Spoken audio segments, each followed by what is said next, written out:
Autorickshaw চালকদের আন্দোলনের সমাধানের পথ নিয়ে কথা বলতে আমাদের সঙ্গে যোগ দিয়েছেন রোড সেফটি ফাউন্ডেশনের নির্বাহী পরিচালক সাইদুর রহমান। আপনাকে স্বাগত জানাচ্ছি।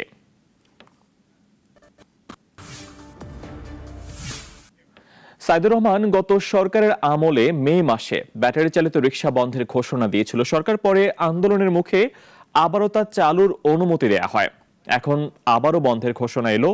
এই ব্যাটারি চালিত রিকশার বিষয়ে স্থায়ী কোনো সমাধান কি করা যায় না?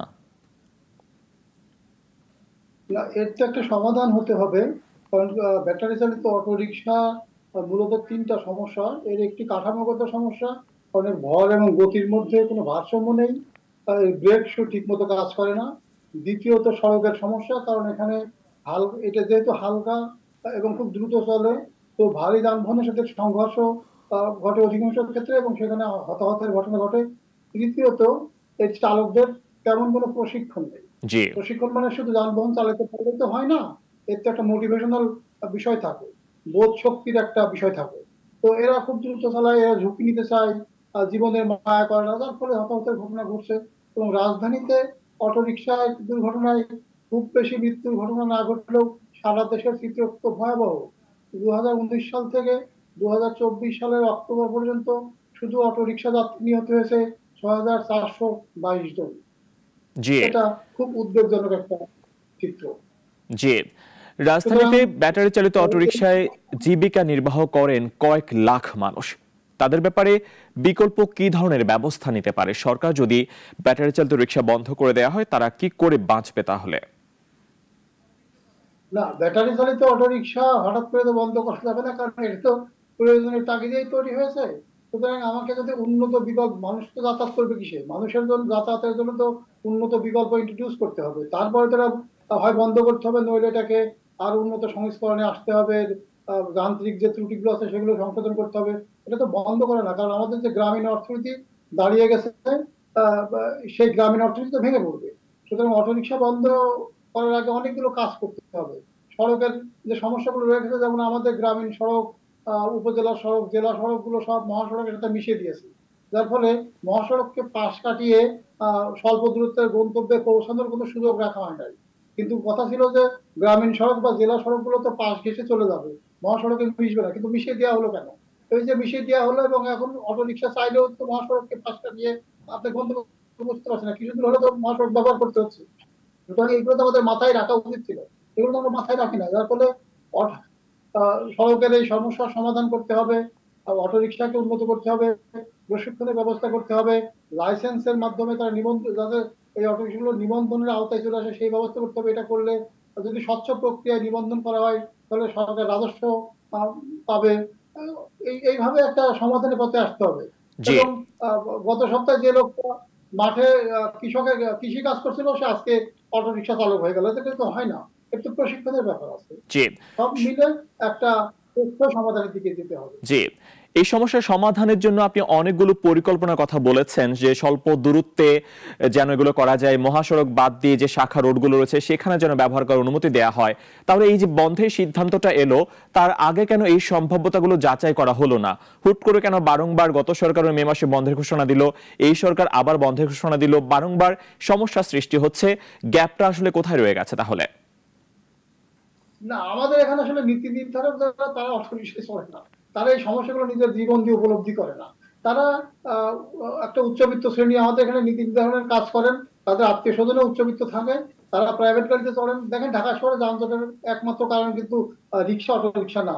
ঢাকা শহরের যানজটের কিছুটা কারণ রিক্সা, অটোরিকশা, কিন্তু প্রধান কারণ কিন্তু ব্যক্তিগত যানবাহন, প্রাইভেট গাড়ি। জি, এই গাড়ি কিন্তু নিয়ন্ত্রণের কোনো উদ্যোগ আমরা নিচ্ছি না। অর্থাৎ আমাদের রাজধানী ঢাকাকে যদি আমরা যানজট মুক্ত করতে চাই, তাহলে প্রধান উপায় হলো আপনার গণপরিবহনকে ডেভেলপ করতে হবে, গণপরিবহনের সংখ্যা বাড়াতে হবে, গণপরিবহন উন্নত করতে হবে। করলে পরে প্রাইভেট গাড়ির মানুষ গণপরিবহন যাতায়াত করবে, সেখানে প্রাইভেট গাড়ি নিরুৎসাহিত হবে, রাস্তা ফাঁকা হয়ে যাবে।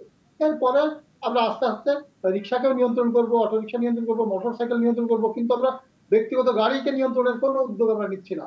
ওই যে নীতি নির্ধারণ করে, ব্যক্তিগত গাড়ি যারা ব্যবহার করেন তারা নীতি নির্ধারক পর্যায়ে আছেন। সুতরাং আমরা নিম্নবিত্ত শ্রেণীর উপরে সমস্ত দায় চাপিয়ে তাদেরকে নিয়ন্ত্রণের চেষ্টা করি। এটা একটা সাংঘর্ষিক জি। পদ্ধতি।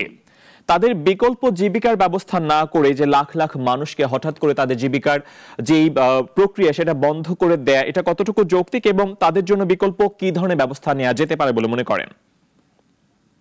দেখুন, এখন দেশে গ্রাম দেশে কিন্তু এখন কৃষি শ্রমিকের খুব সংকট। কারণ তারা বলে যে কৃষি কাজ করে আমাদের খুব বেশি ইনকাম হয় না, অটোরিকশা চালিয়ে বেশি ইনকাম হয়। যেমন রাস্তায় আমার এক পরিচিত, উনি ভ্যানে শাকসবজি বিক্রি করতেন, হঠাৎ করে উনি নেই। আমি জিজ্ঞাসা করলাম, বলে উনি অটোরিকশা চালাতে চলে গেছে, আর ভ্যানে এইসব শাকসবজি বিক্রি করবে না। অর্থাৎ অটোরিকশা চালালে এবারে বেশি ইনকাম করা যায়, সেই জন্য সবাই সেখানেই ঝুঁকছে। এটাও একটা খারাপ মানে উদাহরণ। কিন্তু বেশি ইনকামের জন্য যেটা খুব বেশি প্রয়োজন, কারণ আপনারা জানেন যে মুদ্রাস্ফীতি, দ্রব্যমূল্যের ঊর্ধ্বগতি, যিনি এখন অটোরিকশা চালাচ্ছেন তিনি আগে যে পেশায় ছিলেন সেই পেশায় হয়তো তিনি তার খরচটা মেটাতে পারতেন না, পুরো মাস জুড়ে যে খরচ তাকে বইতে হতো, অটোরিকশা চালিয়ে তিনি হয়তো সেটা সামাল দিতে পারছেন। তাহলে তার অপরাধটা কোথায়? অপরাধ নেই, কিন্তু এই যে রাষ্ট্রীয় যে নিয়ন্ত্রণ কাঠামোটা একদম ভেঙে গেছে, কোনো নিয়ন্ত্রণ নেই, চাইলেই অটোরিকশা চালানো যায়, এটাও তো ঠিক না। কারণ এখান থেকে কিছু বিধিনিষেধের ব্যাপার থাকে। কারণ উনার ইনকামের জন্য উনি অটোরিকশা চালাচ্ছেন, কিন্তু তার তো প্রশিক্ষণের ব্যাপার আছে, তার তো দীক্ষারও ব্যাপার আছে, তাই না? আমি ধান কাটতে পারি, তার অর্থ আমি অটোরিকশা চালাতে পারি না, কারণ আমার কিছু ট্রাফিক রুলস রেগুলেশন মানতে হবে, আবার অন্য বোধ শক্তি থাকতে হবে। সুতরাং চাইলেই তো আমি বেশি ইনকামের জন্য অটোরিকশা চালাতে পারি না, আমার তো কিছু কোয়ালিটি থাকতে হবে। জি, নিশ্চয়ই সেই কোয়ালিটি থাকতে হবে। এবং কেউ একজন নতুন করে হঠাৎ করে যদি তিনি অটোরিকশা চালাতে চান, সেটা যেন নিয়ন্ত্রণ করা যায় বা একটা বৈধ প্রক্রিয়ার মধ্য দিয়ে যেন তারা যান, একটা যেন প্রশিক্ষণের মধ্য দিয়ে যান, সেটার ব্যবস্থা না করে হঠাৎ করে যদি এরকম ভাবে একেবারে গণহারে বন্ধ করে দেয়া হয়, সেটা কতটুকু প্রভাব ফেলবে এই সমাজে? না, এটা হঠাৎ করে বন্ধ করা যাবে না। এর জন্য একটা সময় বেঁধে দিতে হবে, কিছু পদ্ধতি এবং প্রক্রিয়া অনুসরণ করতে হবে, নিবন্ধনের অধীনে যেতে হবে।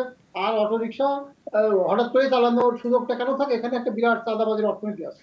মফস্বলে যারা রাজনীতিকে নিয়ন্ত্রণ করে, তারা একটা চাঁদার বিনিময়ে, মাসোহারার বিনিময়ে এটা চালানোর অনুমতি দেয়, এবং সেখানে ওইটা ম্যানেজ করতে পারে সড়কে অটোরিকশা চালানো যায়। রাজনৈতিক নেতা কর্মীদের চাঁদা দিতে হয়, পুলিশের সাথেও অনেকে জড়িত আছেন যারা এখানে মাসোয়ারা নেয়, অর্থাৎ একটা দুর্বৃত্ত চক্র এখানে আছে। এই প্রক্রিয়া খুব জটিল একটা অবস্থার মধ্যে চলে গেছে। সুতরাং রাজনৈতিক সিদ্ধান্তও নিতে হবে, এবং মানুষকে তো আসলে রুটি রুজিতে আঘাত করে তো আসলে কোনো কিছু বন্ধ করা যাবে না। একটা প্রক্রিয়ার মধ্যে দিয়ে দীর্ঘমেয়াদী একটা সলিউশন আমাদের আসতে হবে। এইভাবে হঠাৎ করে বলে দিলাম যে বন্ধ করে দিতে হবে 3 দিনের মধ্যে, এবং কোর্ট এটা ঠিক করে নাই। কোর্টের যারা রায়গুলো দিয়েছেন, যে মাননীয় বিচারপতিগণ, তারা আরো সংবেদনশীল হওয়া দরকার ছিল। কারণ এই যে আন্দোলন হলো, এখনো তো আসলে বড় সংঘর্ষ ঘটে নাই। যদি সংঘর্ষ ঘটে যেত, যদি প্রাণহানি হতো, তাহলে বা সেই দায় কে নিত? জি, সাইদুর রহমান, কোনো রায় দিয়ে দেওয়া। জি, এই অটোরিকশা চালকদের বিরুদ্ধে একটা বড় অভিযোগ, যেটা তারা বেপরোয়া ভাবে তারা চালান এবং অনেক ক্ষেত্রে দুর্ঘটনার শিকার হন সাধারণ মানুষ। এটা নিয়ন্ত্রণ করার জন্য কি করা যেতে পারে? তাদের নিশ্চয় প্রশিক্ষণের ব্যবস্থার কথা আপনি বলবেন, আর কি কি করা যেতে পারে? অটোরিকশার কাঠামোগত সমস্যা, এর গতি এবং ভর এর মধ্যে ভারসাম্য নেই। সুতরাং এর ব্রেক ঠিক করতে হবে, এর গতিটা যাতে নিয়ন্ত্রণ করা যায় সেজন্য সেন্সর করতে হবে, এবং এটা যেহেতু হালকা, সুতরাং এর গতি একটা সীমিত গতির মধ্যে থাকতে হবে, বেঁধে দিতে হবে যে এই গতির উপর উঠতে পারবে না, এটা একটা ব্যাপার। আর চালকদেরকে যদি তারা বেপরোয়া চালায়, সেখানে আইনের ব্যবস্থা করতে হবে, জরিমানার ব্যবস্থা করতে হবে, তাদের শাস্তির আওতায় আনতে হবে। সেই শাস্তি নিশ্চয় জেল জরিমানা না, মানে জেল খাটে না, কিন্তু একটা মোটামুটি একটা শাস্তির অধীনে আনতে হবে। তাদের মধ্যে ভয় কাজ করে যে আমি বেপরোয়া চালালে পরে আমার শাস্তির আওতায় আসতে হবে। জি, জি, আপনাকে অনেক অনেক ধন্যবাদ আমাদের সঙ্গে যুক্ত হওয়ার জন্য, Saidur Rahman. Double million offer, Walton fridge কিনে পেতে পারেন 20 লক্ষ টাকা, রয়েছে কোটি কোটি টাকার নিশ্চিত উপহার।